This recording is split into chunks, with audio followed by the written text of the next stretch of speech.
This podcast is brought to you by Blossoms PPC, your trusted partner for promotional apparel and uniforms. Since 1998, we've been manufacturing high-quality t-shirts, caps, and bags in bulk with competitive pricing and timely delivery. Visit www.blossomspc.com for more details.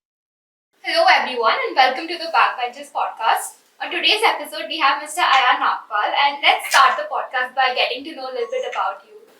Hey, thank you for having me here. Be happy to answer whatever you guys want to know about this. So Ayan, we saw your profile and there was one word that kept coming up, and that's what interested us the most, which is land. So we often see that one of the best asset classes to be involved in terms of security and in terms of appreciation is land. So can you tell us how your journey started in this industry? Basically, my family has a listed background, so Okay. we were into the traditional construction and delivering commercial and residential assets. But however, when we were starting out our journey, we didn't want to be into that conventional space. Make the same, it's a cut, copy, paste model across. We want to do something different. So we were on the lookout at what else can we do. And while we were doing one of our projects back in the north, somebody told us about Bangalore, lands at very attractive prices. And we thought, why not? Let's give it a try. We came to Bangalore, saw the landscape, the weather takes you, as always. So overall, the whole scheme of things was very intriguing. When we started looking out, so lands were not in Karnataka. They were a little away from Bangalore, in the Andhra jurisdiction, because Karnataka had a restriction in terms of buying and selling of land.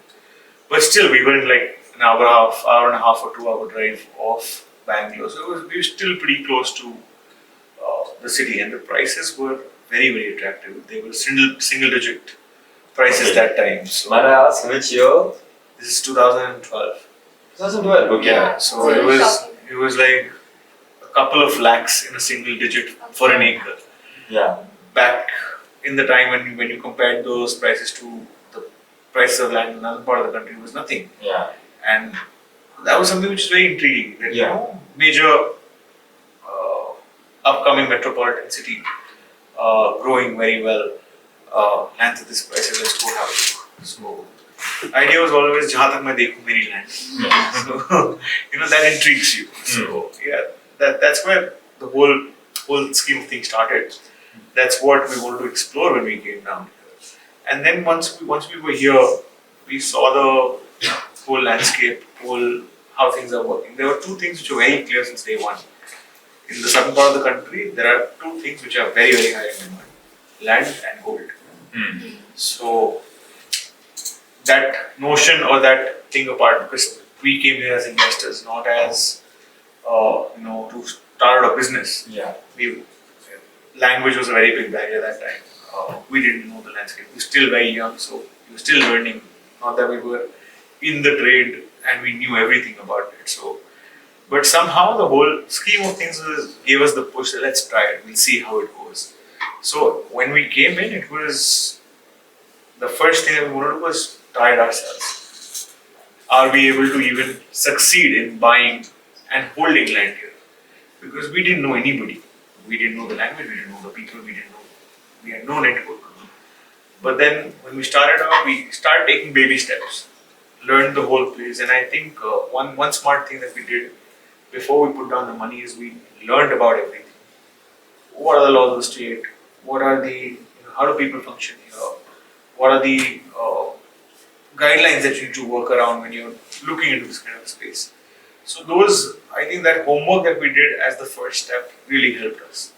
So starting from there, it was about purchasing and holding land and nothing more than that. But then as we progressed, as we bought, we ended up selling also some. And that transaction experience gave us a lot of learning. Yeah. And right from there, when we were about 2.5, 3 years into this geography, we thought, what else can we do? That's when Agrocorp was born. So the idea behind Agrocorp is very, very simple: to be able to help first-time investors, young professionals, first-time people who are looking. They might be investing to other asset classes, but land has certain myths and notions about it. So our goal was to be able to help people invest in land in a very systematic, organized, in a very convenient way. Yeah. So to be able to do that, the first product I would say that we came up with was farm communities. So farm communities is not only just about having a farm, doing farming. That we are not a farming company, we're not an agriculture company, and a lot of people mix that notion with us. So the idea behind here is you're investing into a pre-identified growth zone, which we have already done our working on. Yeah. So today, if I ask you if you want to invest in land, it's a couple of years before you do any investments, but the first few questions that will come to your mind is, where should I invest? Yes. Today people say buy land, but where? So the market is so big, there are different geographies within one micro market, there are different zones within every city, but where to buy? So the first problem that we solve is we pre-identify or we identify zones which are going to be growing in the next 5 to 10 years and backed by data. It's not that we just tell you, okay, go to Hosur and invest or go to Devanahalli and invest. Yes. There has to be data backing up why that area is going to develop. And starting from identifying the investment zones, then we go to those zones, pick up land parcels. So to show that your biggest fear that people have is my land title is going to be okay. So by putting my own money down and acquiring that asset and making sure the legals are in place, the titles are in place, because land is not going to go anywhere, it's the papers which is worth it, right? So at the end of the day, you're paying for the papers and not the land. So to do the due diligence in the right way, and once we've acquired the asset, when we started out, the fundamental was very simple. We're going to give you basic infrastructure, and then whatever that you want to do in your farm is up to you. You want to hold it as an asset, you want to engage in hobby farming, you want to grow your own fruit or it. It's up to you, whatever that you want to do. So here you're able to do two things. One, you're able to invest in an asset class which is high in demand. You are investing in an area which is going to grow. So your investment part of your investment goals is taken care of. And second, you are also investing in your lifestyle, because while you're holding to this asset, you have the opportunity and the option to do a certain value addition to it, probably use it as a weekend. Yeah. So it solves, this product helped our customers solve two goals, investment and lifestyle. So when we came out with this product, we came out with the first product, it was a hit. People showed interest from having a journey where they had to identify, then locate the land they would want to buy, then do the due diligence, then acquire, then do the infrastructure development, because you have to secure the land with a bond, you have to have water, you have to have electricity. Without that, even if you want to do anything, you can't do anything, right? So all those steps were major challenges. And if you're working in the city, you don't have the time to go every weekend and get it done, right? So when we brought this product to the market, it came as a full package, right from identification to acquisition to development of the basics. And when you are coming in to buy as a customer, you just have to see the location, choose your plot, register. Okay. So that convenience was something that we brought on the table with security and with trust and in a very organized way. Yeah. So that's where Agrocorp's journey started, and since then till now we've done about 12 projects. Okay. We are managing about 400 odd acres of communities. We've transacted close to about 1200 odd acres of land, and we managed to do it in a very clean way and stayed litigation free till date. That's the most important part. Yeah. So real estate was a family business, right? Yeah. So when was like the first time when you got a taste of real estate and you were like, this is what I want to do for the rest of my life? I think it was not about getting the taste of it, because we always knew we were going to do it. So it's getting passed on from the parents to us. So I think we didn't have this doubt that we want to try something else. We always wanted, or we knew we were going to do this, But then real estate also has a lot of segments. So for now, when we talk about real estate, we call real estate, but real estate has commercial real estate, it has residential real estate, it has land, and it has warehousing, and it has retail, which is again a subcategory of commercial. So there are so many things within this category that we tried our hands on everything, and then chose. And land is something which intrigues us. Land is something which we want to, really scale upon. And that's when we, during our journey, after trying a lot of things in commercial development, residential development, for that matter, retail as well. This is where we found our calling. So, did you feel like when you were doing your homework, right? Did you feel like that was one of the most important parts of this? Because you didn't have any prior experience in South India, and many times where a business fails is that, let's say I'll take a Starbucks example, right? Starbucks comes to India, and what they don't realize is that in South India is that people don't like sugary coffee, they like filter coffee. Yeah. So, what was the kind of homework that you did, or what were some of these green flags that you saw in these lands that you realized that this is something scalable and this is an opportunity? I think, answering your question in a little different way. Yeah. When you say green flags, I think one very big thing which is happening with new businesses or startups is that they don't have patience. They want to achieve milestones like this overnight. They want to grow, scale, burn their hands, do everything. Time is something which is they always try to subsidize, I think. But I think one smart thing that we did is when we came in, instead of just focusing on that we have to do a transaction, we have to acquire land, we have to do 1,000 acres in 2 years.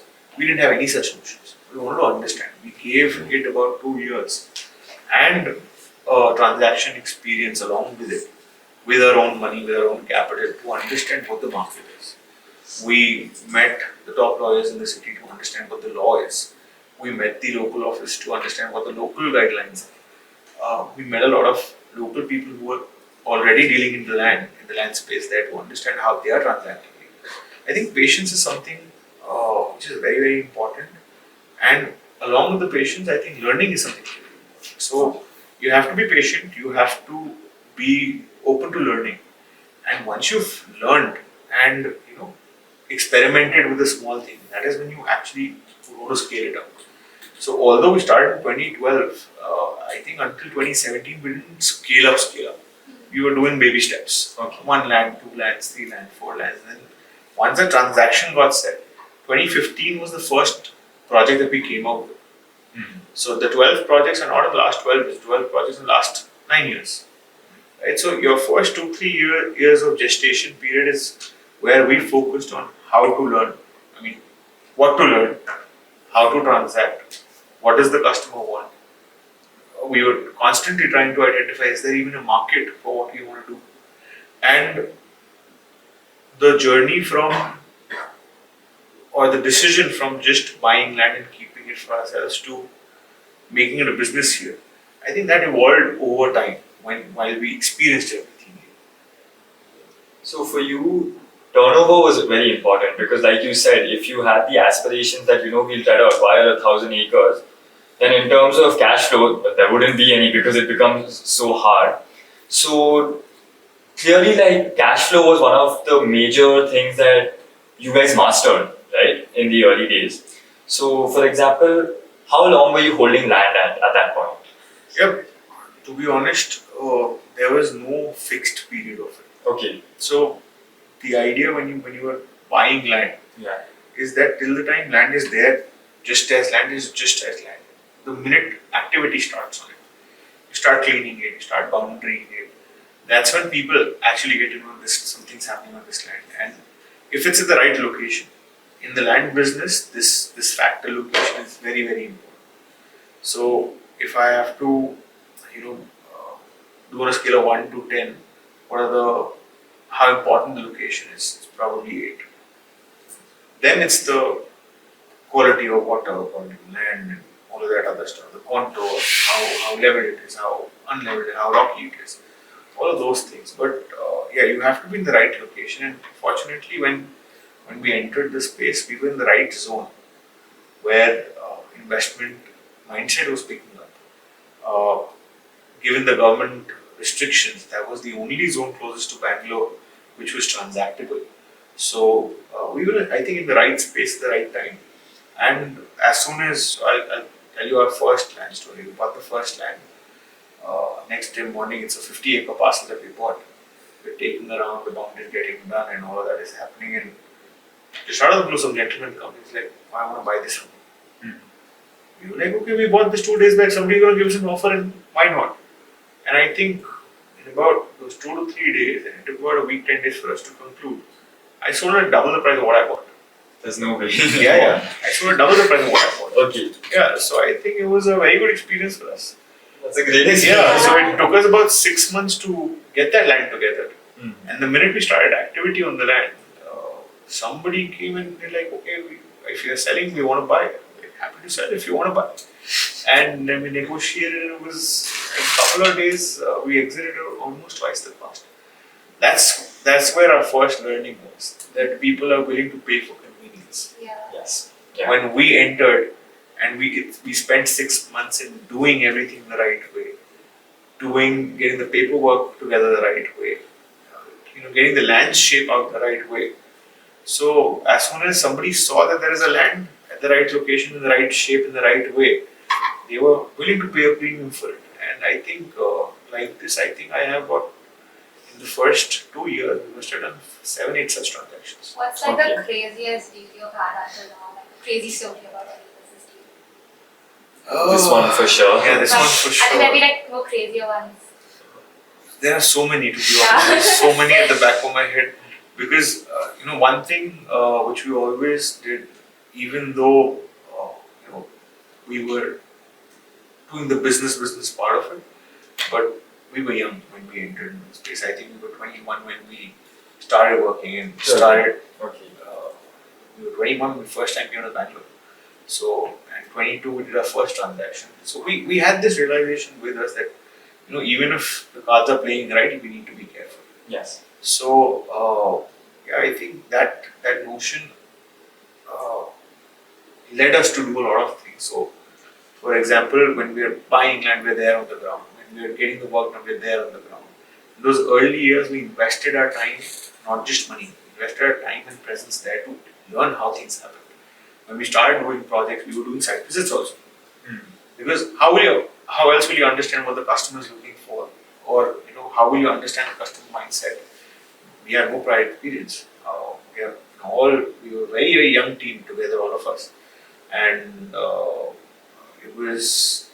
we had this intrigueness to learn. So yes, at every step of the way in our initial years, one thing is we did everything ourselves before we delegated it to somebody else, and I think that gives you a lot of insights, learning, how to manage things. Otherwise, if you're just sitting and making orders, you won't know. And I think during those processes, while we were going through it, while we were learning, while we were experimenting, we ourselves learned a lot of things. So yes, experience it, experiment with it before you scale it up. Fair enough. Well said. Actually, like two of the keywords that you use were one, patience naturally, and next was selling convenience. Because now when we look at businesses around us, if you look at Q-commerce, they're only selling convenience. Yeah, OTVs absolutely. are only selling convenience. Absolutely. So you figured this out probably like 7-8 years ago, but on a very large scale, which is quite impressive actually, right? But yeah. So one thing that I wanted to understand was you started at 21. What pushed you towards something like that? Like you've just finished college and you and your brother started this. So was it something like, your dad one day came up to you and like, plan kya hai? Or was it like a...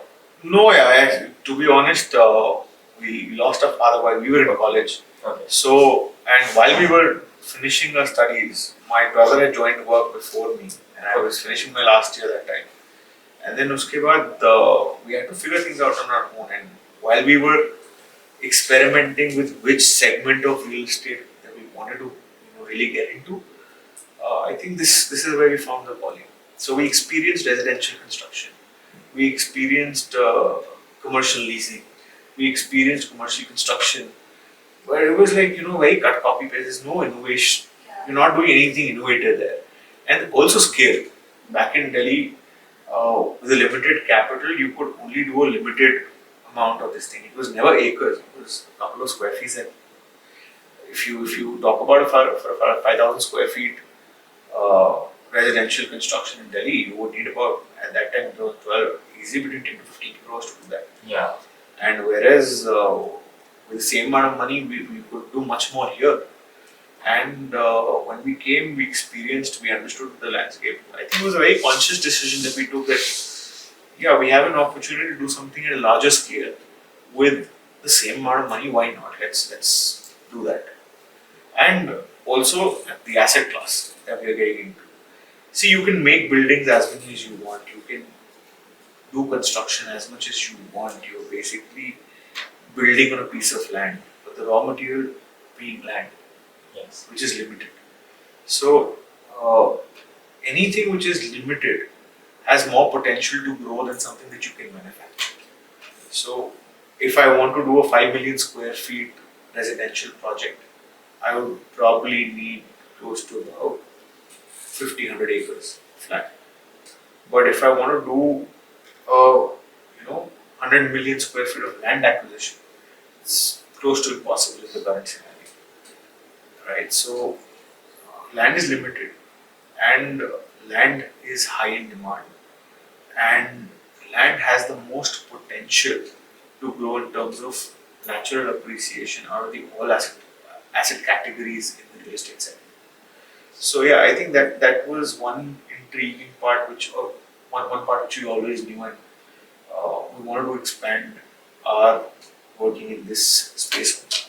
So for 21-year-old right now wants to get into real estate, what do they have to look out for? What advice or how can they start? I think the best advice to anybody who's starting up right now is that please understand real estate is expensive. Yes. Yeah. And very capital intensive. It is not cheap. Yeah. I think what 20 years back people used to think, if I have the land, well, I'll figure out a way how to get the money for construction. Eventually we'll finish construction and we'll deliver the product. Today it's a very different scenario. You should know your business. You should know what you're wanting to deliver even before identifying the land. So what you want to build will decide where you would want to build. Right? So the markets become very concept oriented. Be it residential, be it commercial, be it farm communities for that matter. Everything is a concept centric. It is just not about land, apartment, office. It is about the conveniences that come along with it, sustainability factors that come along with it. And anybody who's starting out right now, it's a very glamorous industry, Yeah. but at the same time, it's a very expensive industry. One small mistake can give you a big setback. So yes, be patient, learn the business, identify which sector or which category which subcategory of the sector that you want to get into, and then master that. Take baby steps, learn it before you explore it and scale it. I think so I came across Vacation Village and it was a pretty interesting concept. So how did you come up with it? So, you guys must have noticed in the last 5 years, India is traveling more. Yes. India is vacationing more. And Goa as an example. Today, if I ask you, if you will go to Goa, where would you prefer staying? Would you prefer Airbnb. staying in a hotel or a villa? The Airbnb. Why so? Because it's just convenient, So you have your privacy, you Yeah. have the luxury of space which you don't have in a hotel. True. Right? And you can do your activities with your friends however that you want to do it. So Vacation Village is something that we started thinking about in 2022, and 2023 end is when we were able to bring it to life. with the decision that we are going to do projects under this brand name. So Vacation Village is the second home, I would call it India's first premium second home development and management company. So unlike hotels, we are not going to cities and to build hotels. We are going to offbeat high tourist footfall locations to build communities. One, which it can be your second home. Second, if it's not your second home, since it's a high tourist footfall city, it can be a passive income generating asset for you, right? So at any point of time, your asset is not dead. And today, with the trend of more vacations, more travel, I think our market is very, very acceptable to a concept, a nice concept of a second home product.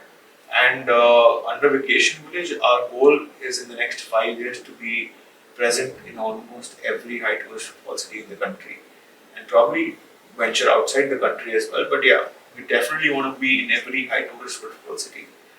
Uh, Building a community which is unique in concept, full of conveniences and amenities, and it should become an opportunity for an investor not only for self-use, but also, as you said, Airbnb is a very good platform today to put your asset which is not doing anything to Yeah. get rental income. But as part of Vacation Village service, we are also going to be doing rental management for them. So it's going to be a one-stop shop of vacation home ownership and then post possession management of the property. That's Okay. great. Yeah. So tell you what's unique about this. A lot of companies doing villas across many cities, but the first VV that we've conceptualized is India's first spa village. Okay. So we are doing a residential community which is built around the theme of spa. Spa is a growing culture. In Agrocorp, we did a project in 2022. It's called the Vineyard. So we created India's first vineyard themed community. The idea was Oh, wow. having a vineyard in your backyard. Yeah. And so these are concepts which are untouched. Today, people are traveling across the world to have a vineyard experience. People are going to Sula. Yeah, that's like. your Sula is an Indian brand. Yeah. But if you see, people are traveling to Australia, traveling to France, traveling to almost every European, and San Francisco is a Okay. Yes. good location for experiencing vineyards. People go spend a bomb for that one-day experience. We thought, let's bring it to your backyard. So if somebody is owning a farm in the vineyard, one, they're very close to the city, use it as a second home. Second, it's a great location for land investment because of the natural developments which are happening in that area. So your investment goals are satisfied. Your second home goals are satisfied. Now third, you're standing out as a concept. There is no second community like this in Bangalore, for that matter, in India. So, and the way that we created the product, as an owner, you get certain privileges. So you can have a private wine tasting in your backyard with your friends. Yeah. You can have a wine bottle on your family's name, which is not there with, even if you want to, you can't get it done. So with our technical partnerships with the right, because we didn't know how to do a vineyard. So we collaborated with Grover Zampa to bring in that expertise to get the right aesthetics in place. Now a lot of people also did ask us, as we're talking about the journey and the challenges and all of those. When we launched Vineyard, a lot of people asked us, oh, so what kind of a return is this going to give me? And people often confuse farm ownership with a ROI generating this thing, which gives you a regular monthly, annual, or a quarterly or a 6-month income. It's not that. So, farm ownership is about investing into this asset class, which is land, while doing a certain value addition so that you can enjoy it for your lifestyle benefits. Right? Today in the city, if you see, what can a 2 crore or 3 crore rupee get you? Small Really space. small flats. Yeah. Probably something between 1500 square feet or 3000 square feet. Yeah. And if you're a family of 4 to 6 people, it becomes a big space constraint. Even if you have 3 bedrooms, it still is a space constraint. So the luxury of space is something which everybody wants, and I think farm as a commodity, apart from your investment goals, helps you satisfy your own personal goals as well. Yeah. You can take off on a Friday evening, go to a place where you're owning an acre, and you have that expanse. One, to feel that that breathing space that you Yeah. want. Second, you're in the middle of nature, so it is good for you personally in terms of opening up all your senses. Third, you get to spend that time with your family outside the TV time, outside the Instagram. If you're home, you're just within that only, right? So there's so many more activities, and if you're in your own backyard, probably doing hobby farming, probably just playing with your kids in your lawn. I mean, if you have that luxury of space, then it opens up a lot of avenues. So apart from the ROI on your investment into land, there are a lot of returns in terms of lifestyle that you get, which are probably, if I have to put a tag on it, a number on it, it's priceless. Yeah, you can't quantify Right? that. You can't quantify that. An amazing experience we had during our journey. One day we were at the farm and one of our clients was there, and he was there with his son, and he specially came to us and said, "I'm thankful for helping me make this investment, because before this, on a weekend, me and my son, we were either sitting in front of the TV, Yeah. or he was on his mobile, I was on my mobile. Now we come to the farm, we engage in activities together. I have got to learn so much about it, which I was being ignorant of it before. So for us, weekend was being in the same space, doing our own activities, but here we are actually engaging with each other. So that engagement, what price tag would you put to that? Yeah. It's something, and for the younger generation also, it's intriguing when they see all this happening. So they have that interest. As a parent, you have your interest that you're engaging with something with your family member, and I think that as an experience in itself is something which is very unique. With so many ventures, the companies also big on sustainability. Like I think I read you've planted I think 10,000, 110,000. 110,000 trees. So what made you do that? See, it's very easy. I'll give you an example across the 10, 12 projects that we have, especially the farm communities. A very big factor in those communities, they're 90% green, Yeah. right? And I am not a farmer or a horticulturist, even by qualification or by studies or nothing. But one thing that we had to be very, very sure of while we're doing all of this, that how we're going to sustain all of this. Because Yeah. today, if you're doing a 1,000,000 square feet development, out of that 900,000 square feet is green. It's a big chunk to sustain and maintain at the end of the day. So I think throughout our journey, one important fact or one important thing which we always stressed upon is whatever green that we have to do, it has to be sustainable. So we are not doing anything which is too complicated, too heavy on chemicals, too difficult to maintain. And for that, we have to study the local patterns or the local species. That what grows where the most easily. My brother says one thing. He says not everything which has to be done has to be complex. Let's figure out what's easy and then scale it up. Yeah. Smart way, Right. yeah. So, in order to do something unique, if we are, getting your foreign species and bring them here, and then there's a big change of climate, which Yes. and then it gets difficult to manage. So, whatever that we've been doing in terms of green, we've done simpler things, manageable things, and I think that is something which has helped us in maintaining that 90% green and sustainability quotient. Apart from the green part of it, sustainability is not just about how green your product is or your project is. It's about how conscious are you of the fact that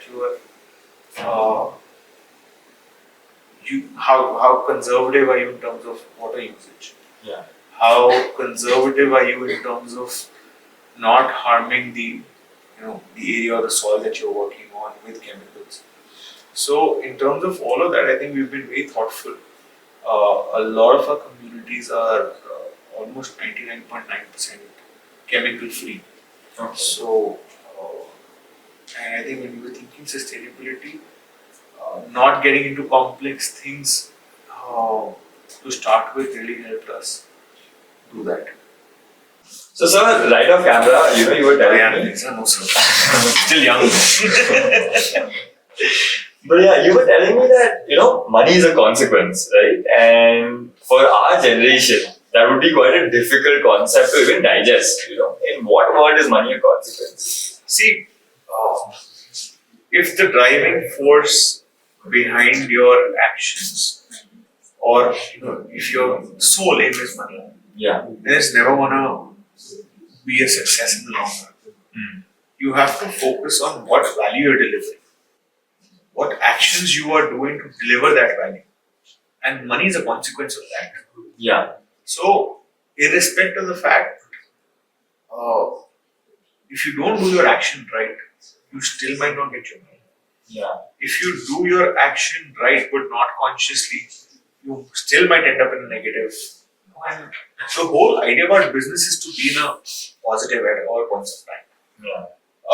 There are two things to a transaction. One is a customer who's coming to you with a very innocent mindset. Okay, you are showcasing this product. Please give me this product. I like it. Right? And against that, you're seeking a amount of money. Right? So when a customer is willing to pay, it is your duty to give him what you should, and not give him something else. Yeah. So the business here, which is happening, is exchange of goods, and the money that you're getting, the customer is getting the satisfaction by getting those goods. You are selling your product, and money is a consequence of it. So at any point of time, I think if you want to make it in the long run, don't run behind money. If you are bringing the right value on the table, if you're making my life simpler, there will be a line of people standing behind you for your product or your service or whatever that you're marketing. So be after that, the value. The key is what value do you bring to the table. So, for example, in our business, as I was telling you earlier, it is just not land that I'm selling. Yeah. I'm selling land with a lot of convenience, with a lot of trust, with a lot of security. And we handhold the customer right from identifying his need. So, if a customer comes to us and tells us, oh, I want land, we don't start selling our products. We first make him conscious of the choice of what he's actually getting into. So if his goal is just to invest in land and not use it as a lifestyle asset, then he's not a customer. Yeah. And we don't sell it to them. And we make sure a customer realizes that before he cuts the check to our company. So it is that value transfer that happens from our end to them is, I think, the sole reason that we've been able to grow. And we've been able to now come to a point where from what we were doing one project in a year, we're about 3 projects a year. So we've taken those steps to make sure that at the end of the day, the person who is buying from us feels happy about the whole thing. And if your customer is happy, take it for a fact, you will definitely grow. Yeah, they'll come back. They'll come back. Because for your industry, the customer's comfort is so important, right? Because they're putting in so much money Oh, to yeah, something. it's a hard-earned thing. I mean, the amounts are not small. Yeah. Even if you do a small purchase, it's a couple of lakhs, Yeah. right? And sometimes it takes for a person to, years to get their money together. Yes. And at any point of time, if your mis-selling leads to a loss to him, that's a bigger loss to you as a business, because Yeah. one thing we've been very clear about with our team: don't mis-sell. Even if you lose a sale, doesn't matter. Traditionally, non-real estate companies, you would see people are heavily, incentivized for making a sale. But that is also something we did differently. A lot of real estate companies don't offer security; they offer incentives. We offer security plus incentives. Because if a person is not secure, how will he go and perform for you? And if he's not performing, what will you incentivize for? So yeah, as an organization, I think that is something also that is something that we should keep in mind while we're building a team. That it is just not this month, this target, getting the sales, whatever that you need to do. You need to be educating your team on how to make the right sale, how to educate the customer, how to tell him the value that you bring on the table, and then is the right time to ask the customer to pay you that value. Otherwise, it's just a mere transaction, but there's no value exchange. Can I ask you a question about residential real estate? So, when you finance a car, the general rule of thumb is that there's a 24-10 rule. That is, you should pay 20% of the down payment, 4 years ke liye you take a loan, and the interest payment should not exceed 10% of your income. So, Like interest payment? Your interest payments should not exceed, I think, 10% of your monthly income. Or the EMI? The EMI, sorry. Okay. Yeah. So, if I take that into a concept of land, let's say, I'm newly married at 25, 26, I make a decent salary, dual income. At what point or what is the process that you suggest these people into buying land? Right? You would buy a flat, maybe 1200 square feet, you have a plan. See, as a investor who's starting his investment journey, Yeah. right? My suggestion to you always will be, bank is always just a tool to bridge your finance gap. Right? At the end of the day, if you're earning X amount, make sure you decide how much you're going to save out of it. So let's say your income is 100, your saving is 40 out of it. Now, how do you invest that 40 with diversity is the question. So, like I follow a very simple rule. If I'm saving 40, that 20 will go into the asset class, which is land. 20 will go into capital markets, which is very liquid and a asset class which gives you good returns over a long period of time. And out of my 40 or 20 gone, another 10. So 50% goes into land, right? 25% can go into equities, another 25% I'll keep in, FDs and liquid. Yeah. So you're liquid at all points of time, right? You are invested into the capital markets, which are a very easy entry, easy exit, with high long-term probability of high returns in the long term. Then you are into this asset class, which is land, which is very highly rewarding, but not very liquid. I mean, if I want to sell a land, it's going to take a little time to sell it, right? So that's how I would say, as a person who's starting his investment journey, divide your savings in such a way: 50% put to land, 25% keep liquid in banks. They also give you a decent return, and 25% in capital markets. So you've diversified your risk, you've diversified your gains, and you can stay liquid at any point of time. Now your question will be, my monthly savings, let's say 1 lakh rupees. 1 lakh what land? Yeah. Right? So it's not about that. Keep saving till the time you're at that stage that now you have that, handsome sum to go and buy a land. And in terms of how much loan should you take to buy an asset? Now that is a very personal question that you will have to answer yourself. Loan is a responsibility, and at the same time, it is going to be a burden if you don't plan for it the right way. Right? So you have to see your income, you have to see your expenses, and then the savings that you are doing. If that savings can cater to the EMI, that is when you go for it. Yeah. So at the end of the day, keep your mind stressed. Don't let the investment stress you. Then it's not an investment; it's an energy sucker out of you. Plan your investment basis your savings, or plan your portfolio with a certain ratio. Plan your loans basis your savings. And, how much can you afford in terms of this thing? There's no fixed this thing. I might be, from a family where my basics are taken care of, all my salary is saving, then you can invest much more than the 10% you were mentioning. Yeah. Right? So you have to see that on that particular day, what is your necessity versus what is your savings. And out of those savings, once you've put in liquid, once you put in capital markets, what are you left with?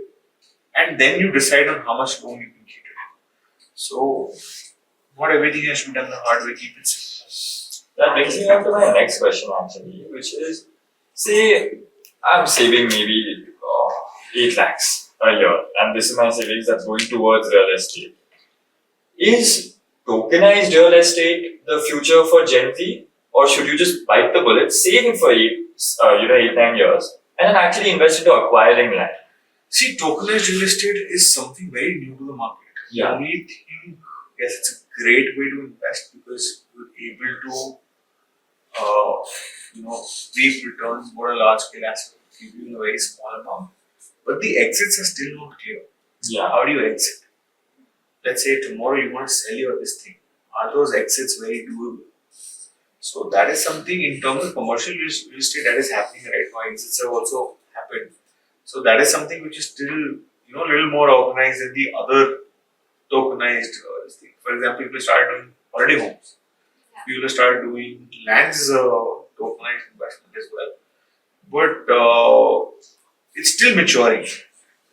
Am I pro tokenized investment? Yes, it's a great way. Yeah. I think it lets you start your journey early. You don't have to save year on year to get into that space, or you can enter easy. But some segments are still mature in terms of, still immature in terms of exits, and some segments have matured enough. So yeah, I think that is it is a great thing which we can see in the future to actually scale up. Yeah, because that's one thing that Gen Z worries a lot about, which is, we're at a time where the supply of land obviously decreases, but the demand of it is increasing so much, especially if you see India's age demographic. We're nearing a point where a lot of people are going to start exiting their family homes and in search of new homes, right? So this was a debate that I had done in the past, which is renting or buying. So our core principles, Yes. in our traditional thought process is buying, Yeah. right? But with the way the real estate values are going up, right, you might as well secure an asset with that kind of money and rent. That's a smart way to do it. Rent for your need and invest in an asset, because at the end of it, you see your ROI. Yeah. Right? If a 3 crore property is available to you at a 3% return, your bank loan is about 9%. Yeah. Right? You might as well invest into a commercial property which is giving you 9% return. Okay. You're still owning an asset, right? You're still getting a higher return, and you're still able to enjoy the lifestyle that you want. Yeah. Right? So your investment is X, which is anyways either going to go in a real estate, in a residential investment or a commercial investment. But if you're able to invest in a commercial asset, get a higher return, and use that return to finance your residential lifestyle, then your capability to invest in commercial also increases. Right? So renting versus owning, very personal choice. Yeah. But if I have to answer in one word, irrespective you rent for your personal need or not, be asset heavy. Yes, heavy. Okay. Be asset heavy. Your portfolio. It's not that you're blowing up your money in your lifestyle and you don't have any assets. So renting can be an alternative to make your money perform more efficiently. Okay. But that does not mean that you don't buy it or buy something. All your portfolio should be asset heavy at the end of it. Have you all expanded this international, or is it just? No, we're just Yeah. too small to go international right now. We are yet to capture a lot within the country also. So right now our presence is in Bangalore and Delhi and a little bit towards on the side. But we are still We have a long way to go. But I think this is the right time for us to start scaling. We know our trade now. We have the relevant experience. We know where we can go wrong. We know how to keep ourselves financially secure. I think one important thing that we've been able to achieve is we are a zero debt company. Okay. Yeah. So that is something we've been able to keep till now over the last 12 years. That in terms of construction, in terms of land acquisition, in terms of anything, we have zero debts. Is that because you don't use debt financing at all, or you've always been managed to pay it off? No. So one, debt gives you convenience. But that leads to overcapitalization. No. So if I honestly tell you the amount of money that I've put in this business, you will laugh at me.